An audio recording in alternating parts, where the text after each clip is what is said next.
3, 9, 27 etcetera 6561 എന്ന സമഗുണിത ശ്രേണിയിൽ, അതായത് ജിയോമെട്രിക് പ്രോഗ്രഷനിൽ എത്ര പദങ്ങളുണ്ട്? നമുക്കൊരു സമഗുണിത ശ്രേണി തന്നിട്ടുണ്ട്. അതായത് ഒരു നിശ്ചിത സംഖ്യ കൊണ്ട് ഗുണിച്ച് പോവുക. 3, 9, 3, 27 3 കൊണ്ട് ഗുണിച്ച് പോവുകയാണ്.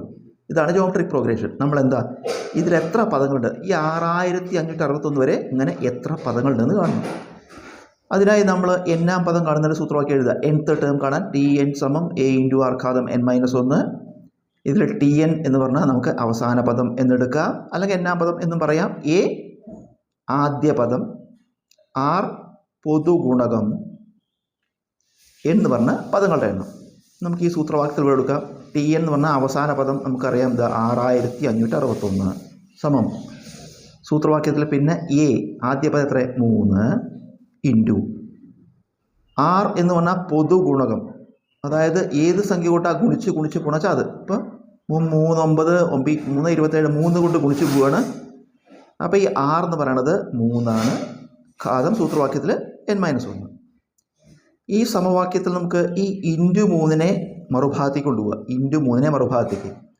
അപ്പോൾ ഒരു ഭാഗത്ത് പിന്നെ 3 ഘാതം n-1 സമം മറുഭാഗത്ത് 6561 ഇൻറ്റു 3 അങ്ങോട്ട് പോകുമ്പോൾ ബൈ 3. 3 ഘാതം n-1 സമം ഇത് ഹരിക്കുമ്പോൾ 2 3 6 5 1 3 3 ശിഷ്ടം 2 26 824 ശിഷ്ടം 2 24 721. അപ്പോൾ 3 ഘാതം n-1 സമം 2187. 3 ഘാതം n-1 സമം നമുക്ക് ഈ 2187 3ൻ്റെ കൃതിയായിട്ട് എഴുതാം. അതായത് 3 7 തവണ ഗുണിച്ചാൽ 3 ഇൻറ്റു 3 ഇൻറ്റു അങ്ങനെ 7 തവണ ഗുണിച്ചാൽ 2187 കിട്ടും. അത് നമുക്ക് മനസ്സിലാവുമ്പോൾ ഇങ്ങനെ ചെയ്താൽ മതി. 2187 നമ്മൾ 3 കൊണ്ട് ഹരിച്ച് പോവുക 1 എത്തണ വരെ. അപ്പോൾ 2187 3 കൊണ്ട് ഹരിച്ച് പോകുമ്പോൾ 1 എത്തണ വരെ ഹരിക്കുമ്പോൾ നോക്കൂ, ഇവിടെ 1 2 3 4 5 6 7 തവണ ഉണ്ട് 3.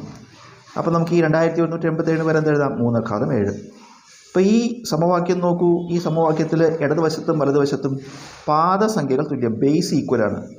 ബേസ് ഈക്വൽ ആണെങ്കിൽ എക്സ്പോണൻസ് ഈക്വൽ ആവണം. പാദസംഖ്യകൾ തുല്യം എങ്കിൽ കൃതികൾ തുല്യം. അപ്പോൾ നമുക്ക് എന്തെഴുതാം? n-1 സമം 7 എഴുതാം. n-1 7 ആണെങ്കിൽ n കാണാൻ -1 അങ്ങോട്ട് എടുക്കുമ്പോൾ 7 + 1 8.